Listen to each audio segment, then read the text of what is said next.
اللهم لك الحمد حتى ترضى ولك الحمد إذا رضيت ولك الحمد بعد الرضا لك الحمد بالإسلام ولك الحمد بالقرآن ولك الحمد أن شرعت لنا خير شرائع دينك وأن أرسلت لنا خير رسولك محمدا صلى الله عليه وسلم. رب اشرح لي صدري ويسر لي أمري واحلل عقدة من لساني يفقه قولي. Salam alaikum wa rahmatullahi wa barakatuh. Que la paix d'Allah subhanahu wa ta'ala, sa miséricorde et ses bénédictions soient sur vous mes frères et sœurs partout dans le monde. Bonjour mes frères et sœurs en humanité. Donc malheureusement je n'ai pas pu finir et finaliser la première intervention intitulée Musulmans dégagés, vous êtes un danger pour notre identité nationale et on ne veut plus de vous. Donc j'avais commencé, donc là je me suis arrêté à. Donc je vous invite à récupérer vos cerveaux et vos cœurs et à vous réveiller car les priorités sont vraiment ailleurs. Et les risques pour vous d'abord, pour les musulmans et pour le monde sont extrêmement dangereux. À tous ceux et toutes celles qui n'ont comme fortune que leur négation de l'autre, à tous ceux et toutes celles qui n'ont que des masturbations intellectuelles basées sur la peur et le pseudo-syndrome de Stockholm, à tous ceux qui condamnent l'autre pour son crime contre l'humanité, d'être musulman. Je dis paix, je dis tolérance, je dis non-violence des idées, car c'est le début de toutes les catastrophes. Je dis non-mépris de l'autre, quelle que soit sa différence.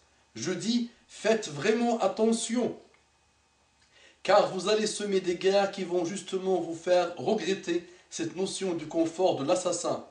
Croyez-moi que vous êtes justement en train de théoriser pour cette notion de confort de l'assassin. Sauf que elle va finir par vous coûter vos vies, votre sécurité, vos proches, vos enfants et votre confort. Combattons toute forme d'injustice, d'intolérance, de haine, de mépris et de violence chez les musulmans. Entre parenthèses, je ne sais pas si cette espèce existe encore.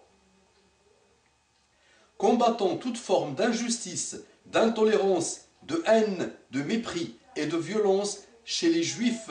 Entre parenthèses, je ne sais pas si cette espèce existe encore. Et surtout, combattons toute forme d'injustice, d'intolérance, de haine et de mépris chez nos amis chrétiens. Je ne sais pas si cette espèce existe encore. Et surtout, mes frères et sœurs en humanité, combattons toute forme d'injustice, d'intolérance, de violence, de mépris, de haine chez les humains qui sont en train d'oublier les balbutiements, les notions de base de leur humanité. Et je ne sais même plus si cette notion d'humain existe encore. À tous ceux qui ont et qui lancent des sites et qui lancent des revues et qui lancent des médias et qui lancent du crachat sur l'autre parce qu'il est différent d'eux, je dis, calmez-vous. Calmez-vous. Vous dites que vous êtes en train de combattre des idées. Vous êtes en train de combattre l'islam. Vous prétendez combattre l'islam. Mais vous êtes en train de combattre le monde, l'humain, vous-même. Et croyez-moi que c'est extrêmement dangereux ce qui est en train de se passer. La Bosnie, c'est pas loin.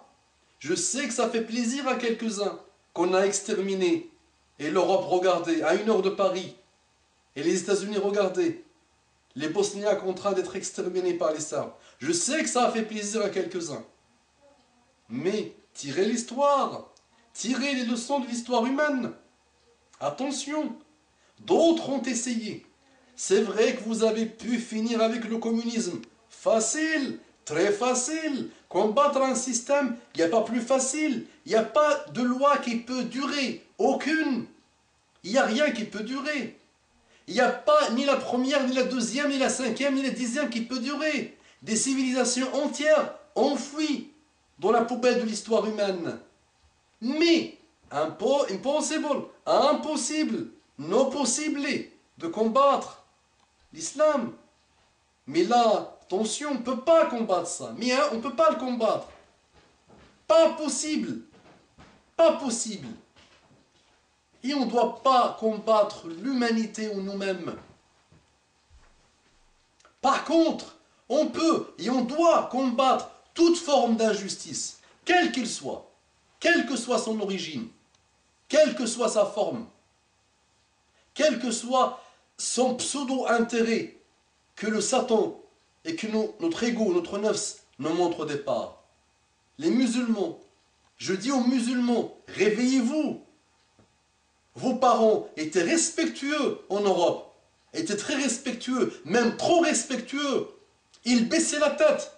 Ils ne pouvaient pas aller avec vous à l'école parce qu'ils ne parlaient pas français. Et ils étaient là pour construire les universités, les autoroutes, les maisons, tout ça pour l'Europe. Ils devaient dire Amen, les anciens esclaves. Ils ne bougeaient pas. Vous les connaissez tous, vos parents.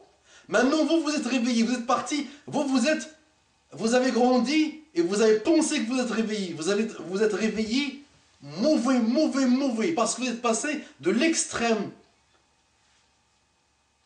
bizarrerie de vos parents, parce qu'ils étaient ignorants de l'islam, ignorants de l'arabe, ignorants de la culture française, ignorants de la culture du pays, ignorants de toute forme de connaissance, mais ils ont essayé de faire comme ils ont pu. Vous avez quand même un minimum de connaissances. Vous êtes passé à l'extrême. L'extrême, c'est quoi? C'est cette méchanceté, cette violence, ce mauvais comportement, cette non-connaissance de l'islam.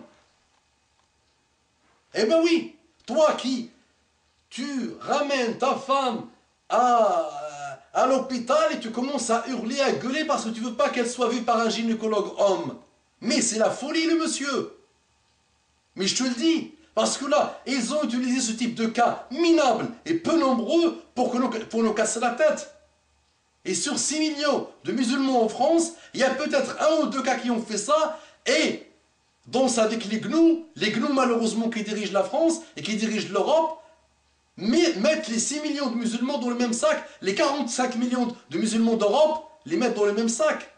Mais c'est malheureux. Donc mon ami, tu veux que ta femme soit vue par un gynécologue saoudien? Allez, bye bye, toi et elle. Mais il y a d'autres méthodes sans que tu hurles.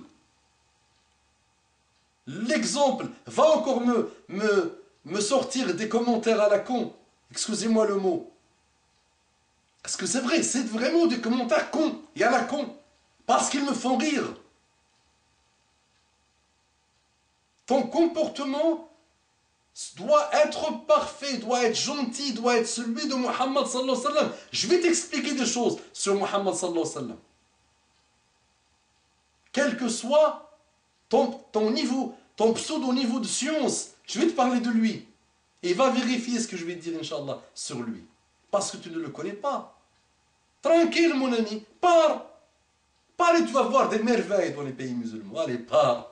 Wallahi, la ilaha ghayruhu. Tu vas dire merci 1 milliard de fois à l'Europe et à la France. Et crois-moi que des musulmans, partout dans le monde musulman, ont été éjectés, ont tout subi. On a mis des choses dans leur derrière. Ils ont subi des châtiments corporels. Ils ont tout subi. Et c'est qui leur a ouvert les bras? C'est l'Europe. Et quand elle leur a ouvert les bras, ils ont commencé à comprendre. C'est même pas comprendre l'islam, l'islam n'a rien à voir avec ça. Et ils nous ont sorti des malheurs. Et ils ont manipulé des fatwas. Ce que j'appelle moi l'industrie de la fatwa manipulée. On a manipulé des choses. Il y a un seul islam. Il y a un seul. Je le dis à ceux qui pensent qu'il y a des... Mais il y a un seul. Tu dis ce que tu veux. Il y a un seul islam. Monsieur, sois malin, sois intelligent. Mérite l'islam. L'islam est global. L'islam c'est infini. Tanattu', Feddin, pas bon, mauvais. Tu ne peux pas le contourner, le border. Mais tu te concentres sur 0,00001% d'un hadith que tu n'as pas compris. Et tu le sors en Europe, que tu n'as même pas compris, en plus. Hammal ou Aujo. Hadi Ali ibn Abi Talib. أقول قولي هذا واستغفر الله لكم فاستغفروه إنه كان غفارا رحيما اللهم صل على محمد النبي الأمي وعلى آله وسلم تسليما كثيرا